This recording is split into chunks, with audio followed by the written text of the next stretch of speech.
Guys, it's Terry here. I just wanted to make a little vid just to have a chat about INFJs and intuition mostly. I might want to talk about like the cognitive functions and if what I think about them as well when it comes to typing yourself. The first thing is I'd like to just have a quick chat about intuition in myself, how I see it come out, and that's as a like a double-edged sword of sorts. It comes out as I think it comes out quite arrogant, I think, and I don't mean it. And now that I know that there's actually a name for it, like it's a thing. It's how I work. It's like my dominant function and all that. It's something I can work on and start to not have it come out as much in the way that it does. So I think it's arrogant because for me, I find intuition seems to look for like the point. It seems to like try and understand what the basic concepts are when someone's talking to you. So it's, in a way, it's like it's sort of filtering out what people are saying. It's sort of filtering out information in a sense so that it gets to the point as quickly as it can. It's always trying to like search for the main point, the actual concept, the basic underlying principle of something. And the reason I think that that's arrogant is because it's ignoring a whole lot of information that you're being taught or that you're being told in person even. It's sort of siphoning through all of that. And I think that's just rude. I mean, of course that is arrogant. It's basically taking a guess at what somebody is going to say or teach you and ignoring other information. So, yeah, I just see it as arrogance in that respect. And that comes out as well when you're trying to talk to other people. I don't know if this is intuition, but this is how I'm understanding it, and this is how I understand it to be within myself. It's when I talk, when I'm talking to someone or something, it's like I'll sort of foresee how what I say might be taken by them. So I'll sort of alter what I'm saying to accommodate for that, so that I can get my message across to them in the most like universal way, like a way that's not going to offend them, that's going to get my message across without running into any obstacles and whatnot. The thing is, those little obstacles are actually something that I put there in the first place because I actually don't know what that other person is thinking. I don't know what that other person is all about. I have no idea what they're going to think of what I say or how I phrase things or the words I say. So it's like I just feel like, for lack of a better word, that's a little bit of arrogance there as well. Is it me thinking that I know that person? So it's like I'm guessing at what they're thinking, and when I think about that, it's like, who am I to actually think that way or feel that way, really, when I don't know the person? Like, is that arrogance coming out that makes me think that I know what they're thinking, what they're going to think, how they're going to feel if I say things in certain ways? So that's a thing. That's another thing about intuition for me, is that it comes out as a bit of arrogance, and it seems to put little obstacles in its own way, in its own path. And I feel like it's the same concept. It's like it's trying to get a main point, a main principle across to someone and bypass all of the obstacles in much the same fashion as it actually ignores all of the information when someone else is talking to you. It's trying to get to the main point. It's looking to siphon out all of other information that might not be necessary to itself.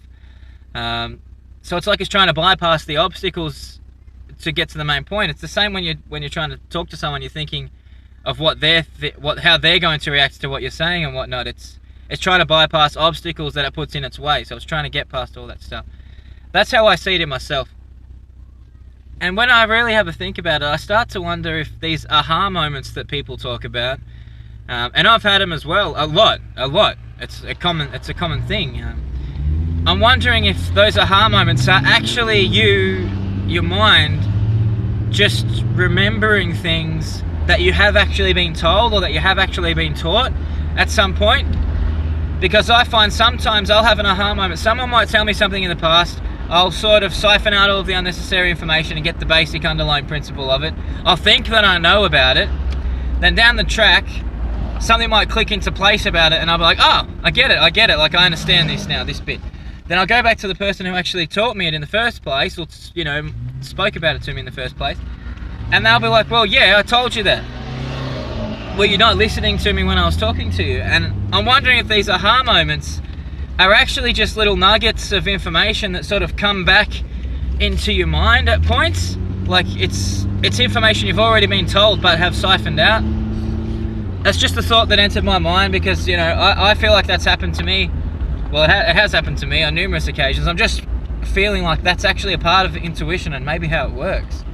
I'm just trying to piece it all together and understand myself, really. That's what this is all about. And I do find that there's a lot of positives to the intuition. The one thing is, as arrogant and pretentious as it is, my intuition or my gut instincts, just what I pick up of people is always freaking accurate. It's always accurate. Whenever I think someone is dodgy or shifty and I can't nail it, I can't give a reason, I can't put it into words, it's always accurate. So it's like I have to rely on this intuition because it's so accurate. You know, I can't just shrug it to the side and just say, look, this is arrogant, I need to fix this, I'm broken or whatever, because it's a double-edged sword. I need to work on the bad parts, try to be more of an active listener, you know, be more in the real world, less in my own head, try to guess what people are going to say, less in my head, you know, just try to be more involved, and also rely on it more in the good sense of it. You know, when it's, I'm sure other intuitives, other dominant intuitives are going to be like, yeah, this is right, like my intuition is dead on, you know, when I have those feelings about people. And I'm trying to understand how can that be? It's not psychic, you know, that's just a bunch of shit. When I read about all these INFJ descriptors, they say that we're psychics, that we're empaths, that we're so overwhelmed by everyone's emotions that we can barely function. So, you know, we like wind up being locked in the house or whatever. We're just people pleasers, satisfiers, and we get burnt out from doing that. I just think that's a bunch of shit, an absolute bunch of shit. And I'm just trying to understand.